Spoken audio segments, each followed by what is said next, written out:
entidades diversas lá nas mesmas condições examinavam em torno dele, supervisiente, né, ou metodistas. O fenômeno da psicofonia ali era geral. Tá vendo a balbúrdia? Né? Era geral. Então, vários espíritos falando ao mesmo tempo. É exatamente aquilo, né, que eu comentei. Ora, o médium ele pode realmente, né, tá dando, né, a passividade, tá conversando, né, através, né, do espírito, ou como a balbúrdia geral, ele não está entendendo nada, ele vai falar por conta dele. Então, os sensitivos desdobrados se mantinham no ambiente, alimentando-se das emanações que lhe eram peculiares. Vendo a situação como se encontra lá? Alimentando-se das emanações que lhe eram peculiares. Sintonia, a mesma faixa de sintonia. Raimundo, lá, um dos comunicadores, sob as vistas complacentes do diretor da casa, que está ali no meio, acompanhando tudo, conversava com a senhora, cuja palavra leviana inspirava piedade. Olha o que ela está pedindo lá. Raimundo dizia: tem necessidade do dinheiro que há meses vem sendo acumulado no Instituto, do qual sou credora prejudicada. Que me diz você de semelhante demora? Está pedindo um espírito para resolver um problema, né, de ordem financeira, de um dinheiro que ela julga ter direito e que está numa instituição. Se nós temos um problema dessa ordem, nós temos, se existe alguma instituição que esteja agindo dessa forma, nós temos que procurar quem pode resolver. Quem? Um advogado? Nós vamos pedir amparo, né, aos espíritos nessa ordem? Vamos voltar lá, quando Jesus fala, né? Dê a Deus o que é de Deus e a César o que é de César. Isso tem cabimento para um espírito nobre vir ajudar a resolver esse tipo de coisa? Vamos fazer uma reflexão. Talvez ela não receber aquele dinheiro, para ela é uma bênção ainda, porque às vezes ela não tem responsabilidade ainda, maturidade espiritual para saber utilizar aquele dinheiro. Desculpa o termo até vulgar, um pouco jocoso, como dizia um colega meu, mesma coisa que muitas vezes você colocar um revólver na mão do macaco. Imagina o desastre que pode ser. É? Então, né, talvez aquele dinheiro ali, sei lá, pode, né, vir trazer mais sabores. Então a pessoa às vezes não tem a reflexão para saber por que está demorando tanto. Né? Se eu não receber esse dinheiro agora, o que eu faria com ele? Quantos há aí que, se você perguntar, se você ganhasse agora na Mega Sena, o que faria? Nem sabe o que vai fazer com o dinheiro. A primeira coisa, às vezes, não, eu vou comprar um carro, vou comprar uma casa e tudo. Não sabe que vai perder a liberdade. Não sabe que vai ser, muitas vezes, vigiado por criminosos querendo, às vezes, até resgate. Às vezes vai trazer mais, né, infelicidade que alegria. Alegria, olha a palavra que eu trouxe. Porque felicidade não traz, a gente sabe disso. É alegria que está ligada ao quê? A prazeres temporários. Mas não pode, talvez não traga felicidade.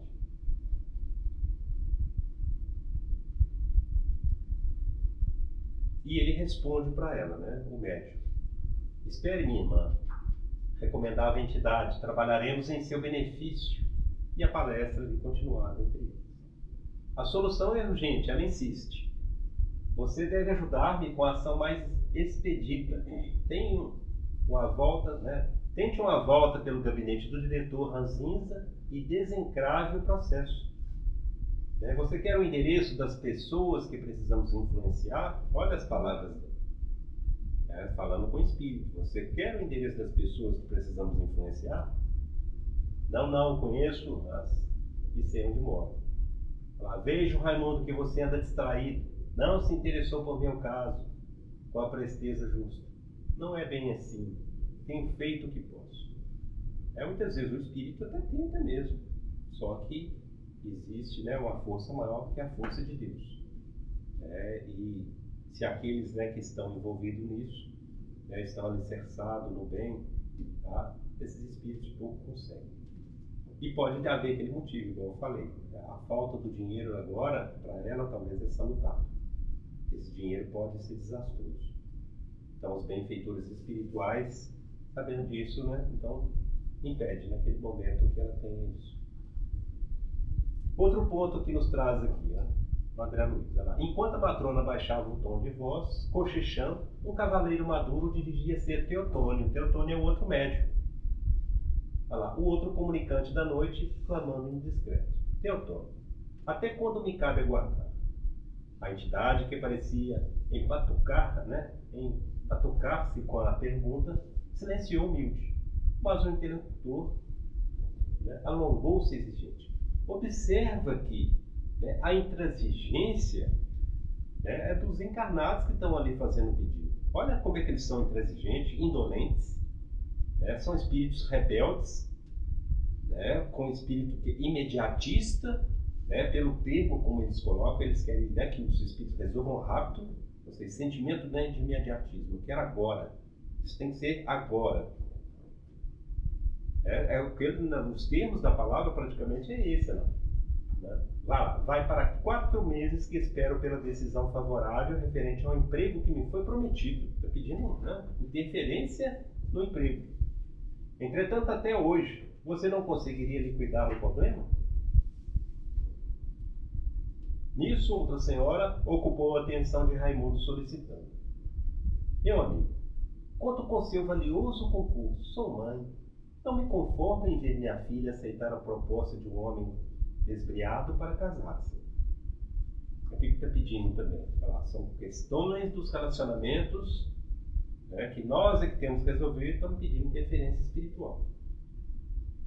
Se nós orássemos, se ela pensasse, pedindo a espiritualidade que ampare esse casal, que dê a eles maturidade, porque não sabemos quais os compromissos que tem ali com relação ao plano espiritual, ou deles mesmos que pediram muitas vezes essa situação. E aí ela está pedindo o quê? Interromper essa situação. Nós temos casos aí que muitas vezes há uma interferência da família, muitas vezes nos laços matrimoniais, muitas vezes pela força, pela persuasão, às vezes até pelo dinheiro. Fala, se você decidir, então eu te abstenho da herança. Eu tiro toda a sua ajuda. Aí dá esse golpe no filho. Aí o filho, pressionado, aceita. O filho é o filho. Quando eu falo filho, pode ser a filha também. Aceita aquela situação. E aí rompe um relacionamento que muitas vezes havia de um compromisso até espiritual. O que vai vir? Vão ter outros relacionamentos, muitas vezes vão casar, mas vão ser infelizes. E às vezes rompe-se aqueles laços. Nós temos um exemplo lá em Marília com relação a isso. E aí o que ocorre depois? Já maduro, os dois se viram livres, voltaram e estão juntos. Então, muito comum ocorre, às vezes, a interferência da família. A interferência ela deve ser sempre de ordem madura e espiritual. Sempre colocando as decisões no plano superior, no plano divino, pedindo a Jesus que ampare-os. Aí está, então, a oração correta. Afastar, essa é a decisão. Se for, a espiritualidade ajudará. Ou às vezes, tem muitas coisas que a gente quer intervir e nós atrapalhamos. Às vezes, olha quantas coisas que a gente precisa tomar uma decisão e a gente fica sem, por exemplo, qual lado atender, o que fazer. Mesmo colocando, às vezes, na balança, e às vezes a coisa flui de uma forma tão natural que a gente nem precisou intervir, nem precisou tomar uma decisão. Às vezes o próprio filho, olha pai, eu percebi realmente aquela garota não dá certo, eu achei melhor interromper esse relacionamento. Ou a filha, fica tranquilo porque não quero mais continuar aquele namoro, eu percebi que a coisa não está bem e eu vou ser muito infeliz e ele também vai ser infeliz. Aí é a maturidade. Percebe que a infelicidade não seria só dela, mas também dele. Aí o espírito então está madurando, está ficando amadurecido. Então, o que é ter o Evangelho lá, está em sintonia com a espiritualidade maior, porque quando nós fazemos isso, aqueles que estão à nossa volta vão se despertando também.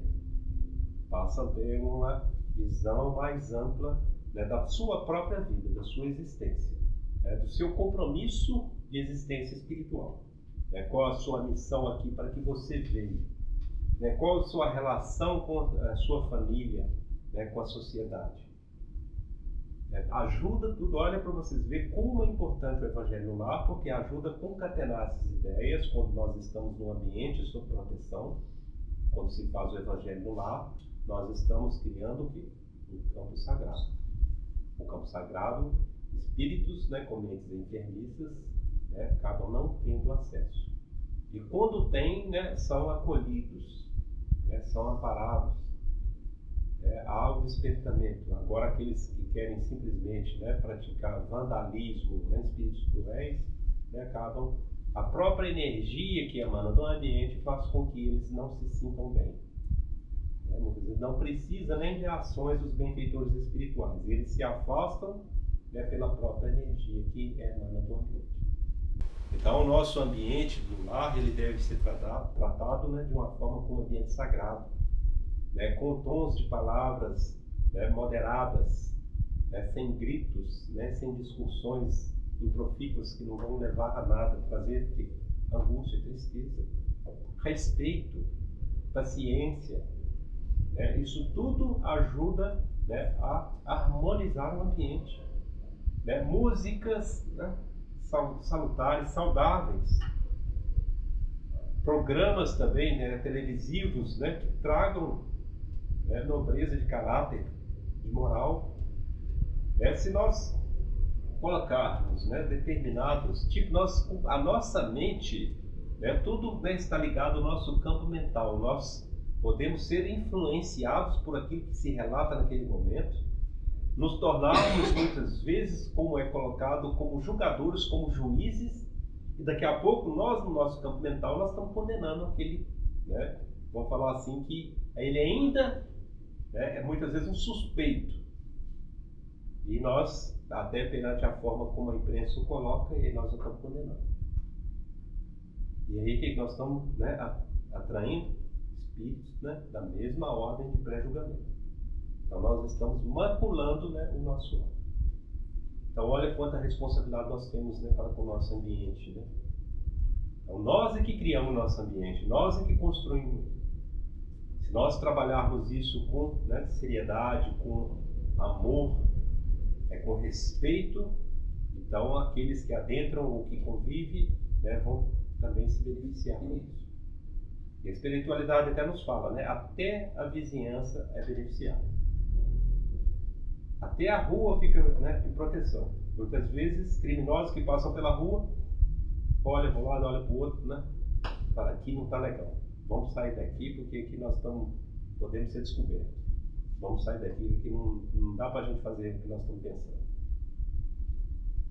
Tá? Porque eles não têm, né, o co-participadores, né, os espíritos que os induzem a fazer esse tipo de crime. Percebe-se que, então, até... né, não estou falando isso das minhas palavras, não. Isso está dentro da literatura espírita. Tá? A literatura nos traz isso, essas informações. Tá? No próprio Ângelo Inácio, né, tem vários relatos que ele nos traz isso. Chico Xavier, o Divaldo. Tá? Então não são das minhas palavras, né? A própria, né, são vários espíritos novos já nos trouxe essa informação.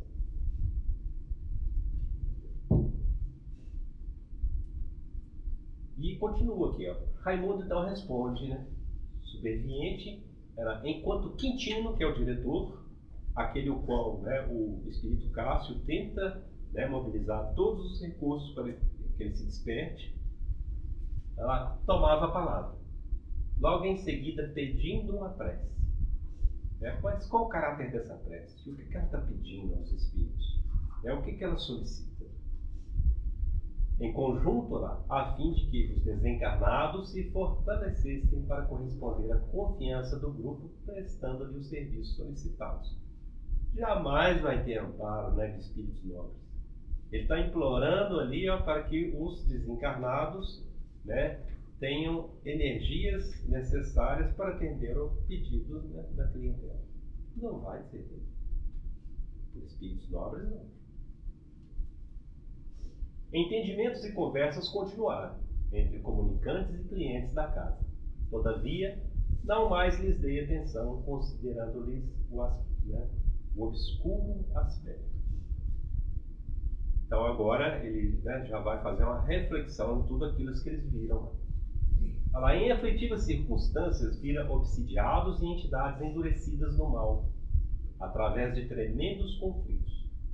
Contudo, em nenhum lugar sentia tanta compaixão como ali, vendo pessoas sadias e lúcidas a interpretarem o intercâmbio. Está vendo o que ocorre quando há aquela balbúrdia entre vários espíritos? O que ocorre aqui? Vendo pessoas sadias e lúcidas a interpretarem o intercâmbio. Eles começam então a fazer a interpretação da forma como eles querem. Eles têm que dar uma resposta. Eles estão sendo pagos. Olha lá, intercâmbio com o mundo espiritual como um sistema de criminosa exploração com alicerces no menor esforço. Aqueles homens e mulheres que se congregavam no recinto com intenções tão estranhas teriam coragem de pedir a companheiros encarnados os serviços que reclamavam dos espíritos? É um questionamento que ele coloca. Não estariam ultrajando a oração e a mediandade para fugir aos problemas que lhes diziam respeito? Ultrajando a oração, menosprezando, de uma forma jocosa. O livro, dos Tormentos da Obsessão, nos traz isso, são os espíritos falidos. É dito, os espíritas falidos. É aqueles que, muitas vezes adentraram para esse mundo aí, de trabalhos pagos, de fazer as interpretações da forma como queriam, administrando os recursos de forma insana. Estão lá. E quando há o merecimento, tá? Ainda fica muito claro lá quando o Manuel Filomeno de Miranda descreve lá, tem que ainda muitas vezes haver interferência, intercessões de espíritos nobres para poder ser acolhido. Lá no Nosocome Esperança, que é o nome da colônia, Nosocome Esperança. Quando não há o merecimento, então vão estar onde? Nos vales da sombra. Sendo, muitas vezes, sendo cobrados, sendo obsidiados, por quê? Por esses espíritos aos quais eles requisitaram o trabalho, requisitaram o serviço. Não dispunham acaso de veneráveis conhecimentos para mobilizar o cérebro, a língua, os olhos, os ouvidos, as mãos e os pés no aprendizado enobrecedor? É uma reflexão que ele está colocando aqui nesse questionamento. Todos nós temos os recursos. Nós estamos indo para o menor esforço, querer as coisas prontas, imediatismo. Quantos jovens há, eu já deparei com várias situações, acabam de sair muitas vezes do banco da universidade e já chegam na empresa e querem ser gerente. Não sabem o que estão procurando para eles. Mais que tudo as dificuldades de apaziguar conflitos, conflitos humanos. É o mais difícil que tem. Tem que ter maturidade para saber lidar com isso. Mas é fácil, eu simplesmente mando embora, troco. Aí você pega um funcionário pior que o outro. Às vezes até as intenções são boas, mas não dá resultado. Não tem capacidade, discernimento, não tem a maturidade profissional. Outras vezes era só você trocar o ambiente de trabalho dele. Às vezes ele não está dando resultado, então já ocupar uma posição dessa requer muito maturidade, aprendizado, observação. Porque tem alguns também que estão muito tempo no lugar também não percebe nada. O campo mental está fechado, não está aberto ao aprendizado, principalmente ao respeito às pessoas. Aquele que se coloca acima de tudo, o respeito, o amor ao próximo, respeito às pessoas, ele começa a ver as dificuldades. Divaldo traz um exemplo dele na palestra, quando ele relata exatamente uma história que ocorreu nos Estados Unidos, de uma chefe da equipe. Ela era muito intransigente, muito, vamos falar, severa com os funcionários. Até então, que uma das funcionárias resolve pedir demissão e chega atrasado, propositadamente, falando, sabendo que a minha é chamada a atenção, não, pode chamar a atenção, hoje eu vou pedir demissão, eu vou participar de uma palestra. E aí ela ficou desarticulada. É mesmo? Você vai na palestra? Aí ela começou a abrir a vida dela. Aí eu chamou ela, vamos comigo então para a palestra. E a palestra falava sobre, né, os relacionamentos humanos, dificuldade. Aí ela foi ver, né, que a chefe dela sofria agressão do marido em casa, né, que filhos, né, sofria abuso sexual. Então era uma pessoa completamente infeliz. A partir do momento em que ela vê toda essa situação, ela virou um alicerce espiritual para a outra, ajudou a outra, né, a ter atitude melhorar. Então, né, saber, né, enxergar isso nas pessoas, né, toda pessoa que ela, né, se encontra muitas vezes numa severidade e tal, né, uma cobrança muito, né, severa com as coisas, pode saber, às vezes ela tem um conflito. Ela está passando por uma situação e ela não quer externar aquilo. E aí ela se esconde o quê? Atrás de atitudes muitas vezes severas para com todos. Não é uma cartilha pronta que todos são iguais, é muito difícil. Então tem que ter uma percepção, uma psicologia muito grande para perceber isso. Olha lá, quem faziam da fé? Onde está a fé? Ali é todos, tá? A fé do que está pedindo, do que está intermediando, né? Aquele principalmente o que está pedindo serviço.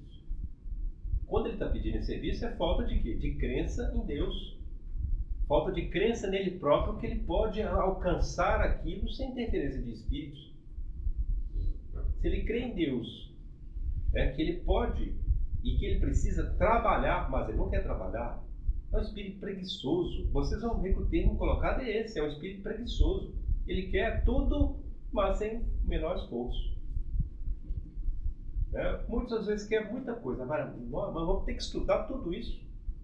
Na hora que eu vejo lá, esse livro tem mais de 500 páginas, meu Deus, morri. Não consigo ler isso, não. Sem nenhuma gravura. Sem nenhuma gravura. Não é colorido. Por quê? É as coisas, né, prontas. É a questão, né, que vocês colocaram, a educação que os pais estão dando. Está tudo dando pronto. Eu consigo, né? Eu já ganhei, né, isso aqui, eles me dão fácil. Não tem um resumo do livro aí, não, professor? Tem gente fazer um resumo da matéria, não? Aí você inverte, não. Você que vai fazer agora, você vai fazer-nos um resumo. Porque aí não é somente a leitura, né? A leitura com a interpretação com o estudo, para trazer um resumo. Então precisamos, né, educar nós mesmos. Né? Mas toda vez que eu abro um livro, me dá um sono, começo a querer dormir. E a disciplina espiritual? Será que eu estou deixando, então, né, aqueles que não querem que eu leia, mandar em mim? Né, ter autoridade maior sobre, né, o meu ser, de que eu vou deixar que um sono impeça que eu faça a leitura do livro? Não vou ler. Toda vez é assim. Aí eu ligo a televisão, acaba o sono, beleza, fico na atenção ligada, coisa que não traz nada, né? Então é só para a gente despertar, ver como, né, muitas vezes agem, né, esses espíritos, né, para deixar a gente, né, preguiçoso mesmo, né, sem interesse. Vai, não, a vida é assim mesmo, vão tocando. Né? Vamos à vontade, né? Vai para o caminho mais fácil. Seria justo que um trabalhador relegasse a outros? Olha para vocês verem, a enxada que lhe cabe suportar e mover na gleba do mundo é o trabalho que ele mesmo precisa fazer em prol de si. Então o imediatismo, muitas vezes, não estão querendo que alguém faça esse trabalho por nós. É o que esses, né, irmãos estão pedindo ali, os espíritos, intervenção. Não estão, né, tentando burlar as leis naturais, as leis universais. Nós estamos delegando, então, que alguém faça o trabalho por nós, ou nós vamos fazer o trabalho? Aulus registrou minhas reflexões amargas, porque generoso Deus se pressa em reconfortar. Um estudo atual de mediunidade, mesmo rápido quanto o nosso, que é o livro, né, que é um estudo rápido sobre mediunidade, não seria completo se não perquiríssemos a região do psiquismo transviado. Então ele coloca aqui que é importante eles terem esse entendimento também, né, esse conhecimento sobre, né, a mediunidade, né, onde é lá, espíritos preguiçosos. Lembra que eu comentei? Né, o termo não é meu. O próprio Aulus, que é o mentor espiritual, né, do André, ele coloca. Encarnados e desencarnados, de ambos os lados, respiram em regime de vampirização recíproca. A mente está em afinidade, né? Então vão, né, se coadjuvar juntos, né? Esperar que alguém faça, achar pronto. Lembra o exemplo que eu passei daquela senhora? Se ela ficasse esperando então que alguém fosse visitar em casa, né? Se ela fosse um espírito preguiçoso, com 62 anos ela estaria lá com mal de Parkinson. Mas como ela, a própria, às vezes, dificuldade, né, de locomoção pela própria idade avançada não impedia ela, e mesmo dentro de casa, ela se colocasse em reflexão, né, e em prece por aqueles necessitados. Então, o trabalho da caridade, é por isso que a espiritualidade sempre nos relata, né, é mais importante, não é o material, é o trabalho espiritual. Não é, até mesmo, né, evitar muitas vezes aquele que recebe muito, né, as ajudas materiais, pode se tornar um espírito preguiçoso. Mas aquele que se coloca, né, em prol, né, do amor ao próximo, igual ela estava, né, quando não podia sair, dentro de casa ela orava, mentalizava na casa espírita, e o que ocorria? A mediunidade que ela não havia, ela começou a se desenvolver, a espiritualidade concedeu. Ela tinha uma dificuldade já de locomoção, então o que ocorria? Desdobramento. Mesmo ela estando em casa, ela ia em desdobramento para a casa espírita e lá continuava. Olha para vocês verem como, né, a espiritualidade, ela não tinha essa mediunidade. E a espiritualidade deu um jeito de providenciar, conceder, né, tal, né, ao que ela se propunha em ajuda. E lá ela estava lá, trabalhando, ajudando, né, conversando com os espíritos em sofrimento, ajudando, né, no acolhimento. Né? O espírito encarnado em desdobramento na casa espírita, estava em casa, bastava ir na casa espírita ajudando nos trabalhos. Então, né, arrumar desculpa, eu não consigo, porque eu não consigo pegar ônibus, eu não posso sair, é muito distante, tá bom, mas eu posso fazer isso em casa. Tá aí o exemplo.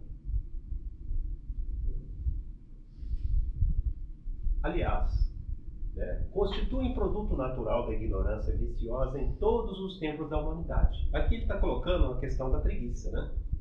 Constituem produto natural da ignorância viciosa e se torna isso. Vai deixando, não vou fazer não. É igual, eu costumo falar muitas vezes dos alunos, né? Tem muitos alunos que com trabalho em grupo, eles só aproveitam, colocam o nome dele e não faz nada. Pega carona. E aí eu falo com eles, vocês não sabem, vocês estão escrevendo o futuro de vocês. Esses aí, ó, que estão observando vocês, são os colegas, vão estar em instituições, amanhã, empresas, em órgãos. Serão seus chefes. Serão os seus chefes. Não, nem vai ser seu chefe, porque não vai ter coragem nem de chamar você para trabalhar. Piorou. Nem vai ter, porque sabe que você quer simplesmente, né, só participar sem o menor esforço. Então, com isso que eu não posso contar nunca. O filtro começa ali, né? Escrever sua carreira profissional, quem você é, sua conduta, sua atitude, está no ambiente de sala de aula. O professor, ele vai te indicar numa oportunidade muitas vezes que vem? Não. Ele sabe que você vai denegrir o nome da instituição e até o nome do professor. Professor, você me indicou um profissional dessa natureza? Então, às vezes eu coloco muito isso para ele, né? É preguiça, então se torna vicioso. Abusam da oração tanto quanto menoscabam as possibilidades e oportunidades de trabalho digno. Tudo que é pedido, né? Deixa eu ir lá, então, vou fazer uma oração, vou na igreja, né, de São Judas Tadeu, porque ele atende os pedidos impossíveis, né? Mas se é impossível, não vai atender, porque é impossível. As causas impossíveis, né? Se é impossível as causas impossíveis, como é que vai poder atender? Não vai atender, né? Então precisamos criar essa maturidade, né? Os irmãos, né? Eu fiz a conotação, inclusive, né? Que é São Judas Tadeu, né? É um espírito nobre, né? Respeitado muito dentro da doutrina católica, e nós também, dentro da doutrina espírita, também respeitamos, né, todos, porque sabemos que são espíritos nobres, né? São espíritos que vieram, né, trazer, né, a doutrina do Cristo, né? Que a doutrina do Cristo é amor, é respeito. Então, nós temos que ter essa maturidade em despertar que é necessária a prece, sim, porque ela é o canal nosso de comunicação com a espiritualidade. Mas maturidade no que estamos pedindo aos espíritos. Nós estamos com um vício de preguiça e deixando que eles resolvam para nós, ou nós estamos arregaçando as mangas e vamos trabalhar em confiança em Deus, porque quem trabalha, Deus ajuda. É por aí. Todos nós temos um dom, ou mais dons, e que nós estamos aqui para fazer com que esses dons se aflorem, a gente alcance mais evolução moral, evolução ética e crie alegria aos próximos, aqueles que estão junto a nós. Seja no ambiente do lar, seja no ambiente do trabalho, na sociedade a qual a gente convive. Levar alegria, levar esperança. Se nós estamos maculando esses dons, não o colocamos, virá em carência. Então, o agravante é esse.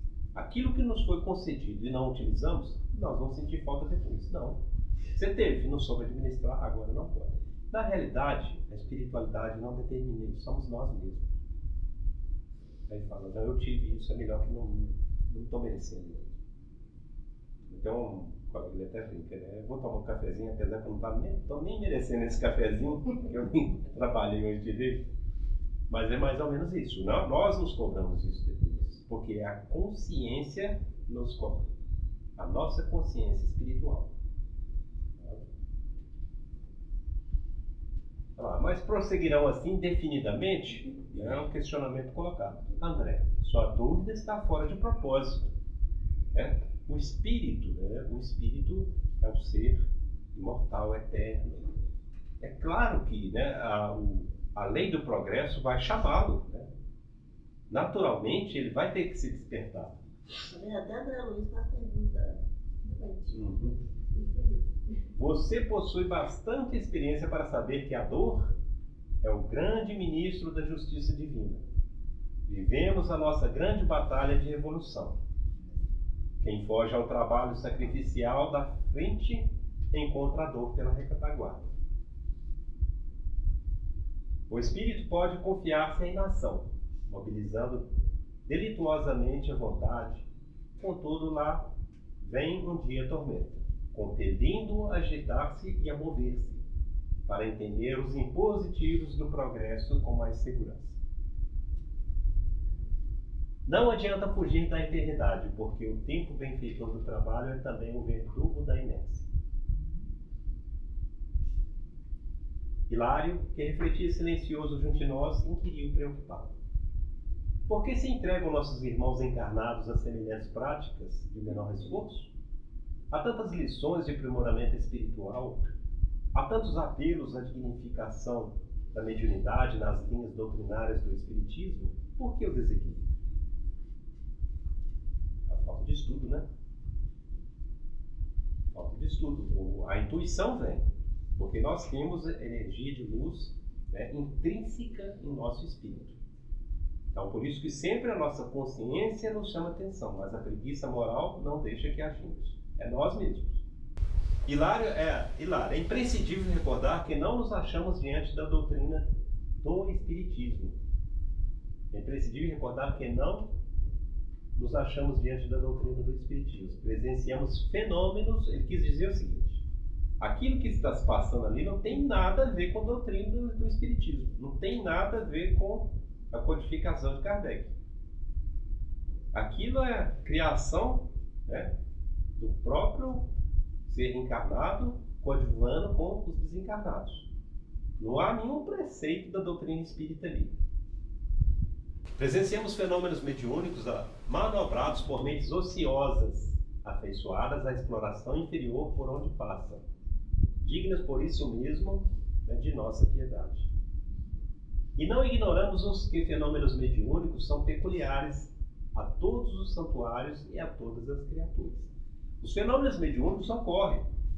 Tá? O que ocorre muitas vezes é isso, porque cria-se uma balbúrdia tão grande ali entre os espíritos, que são espíritos indisciplinados, e aí o médium não está tendo nenhuma comunicação, mas eles estão ali. Só que estão em conflito para decidir. Não, agora eu que vou falar. Não, é minha vez. É minha vez. Não, é eu. E brigam. Fala, não, mas essa pessoa eu estou ajudando. Não, eu também estou. Não tem disciplina. É um alvoroço. Então, aí, por isso fica aqui. Ó. Não ignoramos, né, que fenômenos mediúnicos são peculiares. Eles podem ocorrer a todos os santuários e a todas as criaturas. A todos os santuários, dentro de todos, né, os credos. Tá? Pode ocorrer os fenômenos mediúnicos. Agora, né, quem está conduzindo isso, será que está bem assessorado? É o caso, nesse caso, nós vemos que não. Quanto à preferência de nossos irmãos pela convivência com os desencarnados, ainda imensamente presos no campo sensorial da vida física, incapazes ainda de mais ampla visão das realidades do espírito. Isso é compreensível na Terra. Estão muito ligados né, aos valores materiais. Tanto que eles estão pedindo que só coisas ligadas à matéria, aos prazeres que vai proporcionar a eles. É sempre mais fácil ao homem comum trabalhar com subalternos ou iguais, porque servir ao lado de superiores exige boa vontade, disciplina, correção de proceder e firme desejo de melhorar. Sabemos que a morte não é milagre.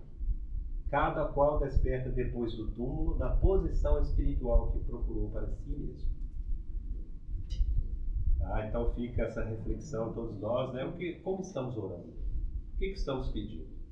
Quando alguém nos faz um pedido, ó, Estevana, você está todo sábado lá, faz uma prece lá para ver se minha mãe sai do hospital.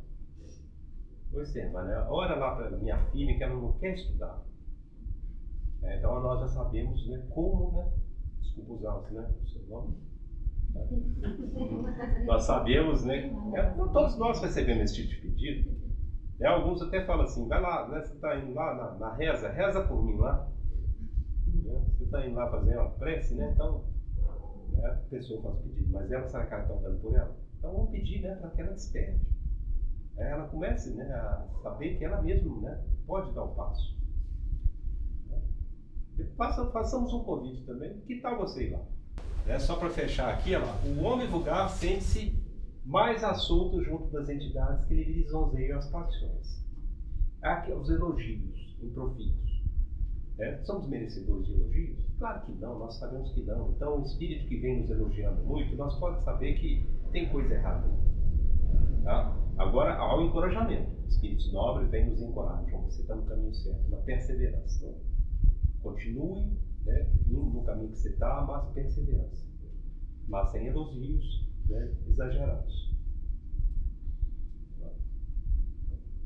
Mas não será isso um abuso do homem encarnado? Não será um crime parasitar os desencarnados de condição inferior? O abuso é daqueles que estão mobilizando esses espíritos desencarnados.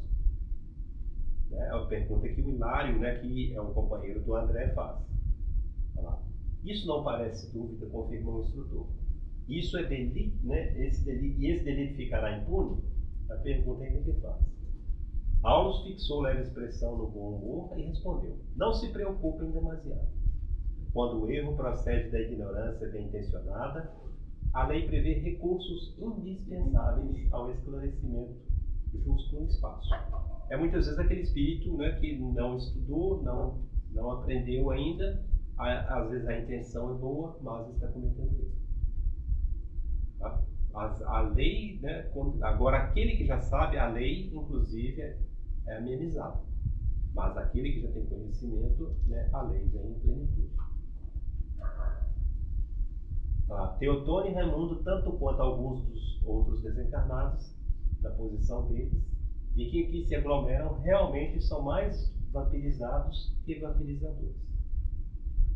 E quem é o grande vampirizador na história? Quem está pedindo o trabalho. Não é nem o espírito que vai lá fazer o trabalho, não é nem o que está intermediando o trabalho. O maior vampirizador de tudo, o maior preguiçoso é quem está lá encomendando. É o menor esforço. Fascinados pelas requisições de Quintino e dos médios que lhe prestigiam a obra infeliz, seguem-lhe os passos como aprendizes no encalço dos mentores aos quais se devota. E se tornam viciados. Toda vez que precisa de alguma coisa, vai lá. E aí, né, o dirigente da casa, mais os médicos, se tornam, né, coadjuvantes no crime. Na hipótese de não se reajustarem no bem, tão logo se desencarne o dirigente deste grupo e os instrumentos medianímicos que copiam as atitudes, serão eles surpreendidos pelas entidades que escravizam. É aquilo que o Vitor nos trouxe aqui, ó, quando ele desencarna, então, ou ainda nessa vida, né, quando ele já está sem as energias, né, físicas, aí vem as perturbações. Aí vem aquelas perturbações, começa a ver vultos, começa a entrar em paranoia, né, começa a entrar em desequilíbrio, síndrome de pânico, tá, já em idade avançada, né, são esses espíritos cobradores. Né? Já não há força física de fazer os trabalhos, mas os espíritos não querem saber, não. Eles não têm desculpa nenhum, vão cobrar do mesmo jeito. Olha lá. Ali reclamarem orientação e socorro, é o que eles estão pedindo, estão cobrando. E muito provavelmente mais tarde, lá no grande porvir, quando responsáveis e íntimos, responsáveis e vítimas estiverem reunidos no Instituto da Consanguinidade Terrestre, ou seja, muitas vezes vão voltar tudo numa família. Todo mundo junto. Então aquela mãe que está pedindo lá para afastar, né, aquele namorado da filha, talvez mal sabe ela que o compromisso maior é dela. Por isso, às vezes, a aversão grande, né, ao gênero. Mas o compromisso maior, às vezes, é dela para com aquele gênero, aquele espírito. Então vão todos, né, estar dentro do mesmo laço familiar.